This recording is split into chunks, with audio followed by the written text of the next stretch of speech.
আমি আমার আদরের পার্সিয়ান বিড়ালের জন্য কিভাবে খাবার তৈরি করি সেটাই আপনাদের সাথে শেয়ার করব। আর খাবারটা খুবই হেলদি আর ওদের স্বাস্থ্যের জন্য অনেক বেশি ভালো। তো দেখতেই পাচ্ছেন মাশাআল্লাহ আমার বারবিটা কিভাবে খাচ্ছে, সবাই দেখে মাশাআল্লাহ বলবেন। তো ও এভাবে দিলে অনেক বেশি পছন্দ করে এই খাবারটা।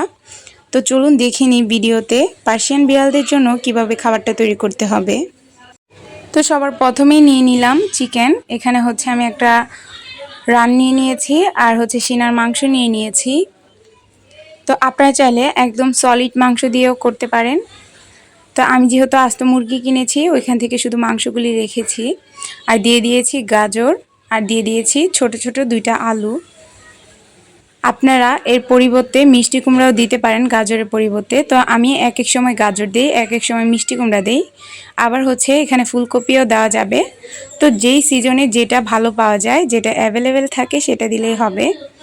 তো এবার আমি পানি দিয়ে পর্যাপ্ত পরিমাণে তারপর এটাকে সিদ্ধ করে নিচ্ছি। এটার মধ্যে কোনো মশলা দেওয়া যাবে না, হলুদ মরিচ লবণ কিছুই দেওয়া যাবে না, শুধুমাত্র পানি দিয়ে ভালো করে সিদ্ধ করতে হবে। যখন দেখবেন আলু আর হচ্ছে সবজিগুলি এরকম সিদ্ধ হয়ে আসবে আর চিকেনটাও সিদ্ধ হয়ে আসবে, তখন এটার মধ্যে আমি আগে থেকে রান্না করে রাখা ভাত দিয়ে দিলাম। তো আমার ভাতটা যেহেতু আগে থেকেই ছিল, অনেক সময় হয়ে গিয়েছিল, আমার কাছে ভয় লাগছিল যদি নষ্ট হয়ে যায় তাহলে ওর পেট খারাপ হতে পারে। এর জন্য ভাতটাকে আমি এটার মধ্যে দিয়ে আর একটু জাল করে নিচ্ছি।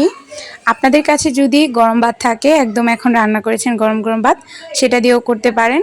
তো আমি এখানে ভাতটা দিয়ে আবার একটু বলক তুলে এটাকে নামিয়ে ঠান্ডা করে এবার আমি ব্লেন্ড করে নিচ্ছি।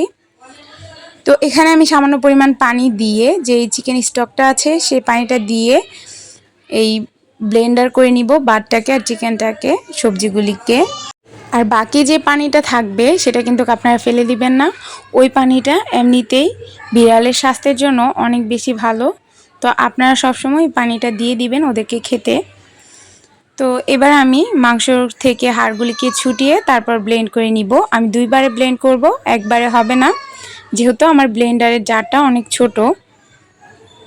তো এবার আমি ব্লেন্ড করে নিব মুখটা আটকিয়ে ভালো করে। তো আমি যখন ভিডিওতে ভয়েস দিচ্ছিলাম তখন আশেপাশে থেকে অনেক বেশি শব্দ হচ্ছিল। আপনারা অবশ্যই শব্দটাকে অ্যাভয়েড করবেন আর ক্ষমার দৃষ্টিতে দেখবেন।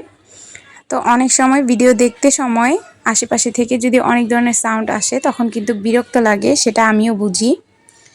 তো ব্লেন্ডার করে দেখতেই পারছেন নামিয়ে নিলাম, একদম মিহি করে ব্লেন্ড করেছি। তো এই তো মাশাআল্লাহ আমার বারবিটা খাচ্ছে, সবাই দেখতে পাচ্ছেন ও কতটা পছন্দ করে। তো ওদের হেলথের জন্য অনেক বেশি ভালো। আপনারা সবসময় এরকমভাবে ওদেরকে তৈরি করে দিতে পারেন খাবার।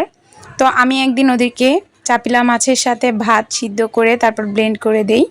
আবার মাঝে মাঝে এভাবে মুরগি দিয়ে সবজি দিয়ে ভাত দিয়ে এভাবে ব্লেন্ড করে দেই। তো ওদেরকে আমি এক এক দিন এক এক খাবার দেওয়ার চেষ্টা করি, এতে করে ওদের খাবার খেতে ভালো লাগবে, খাবারের টেস্টটাও ওদের কাছে ভালো থাকবে। তো আমার বারবি আবার মাঝে মধ্যে পাঙ্কাশ মাছ খেতেও পছন্দ করে। আমি দেখলাম ওকে শুধু যদি আমি পাঙ্কাশ মাছটা সিদ্ধ করে দিই ও অনেক বেশি পছন্দ করে। তো ওকে আমি এটা শিখাইনি, ও এমনিতেই দেখলাম একদিন সিদ্ধ করে দিয়েছি, ও এমনিতেই খেয়েছে। যাক, সব কিছু নিয়ে আলহামদুলিল্লাহ।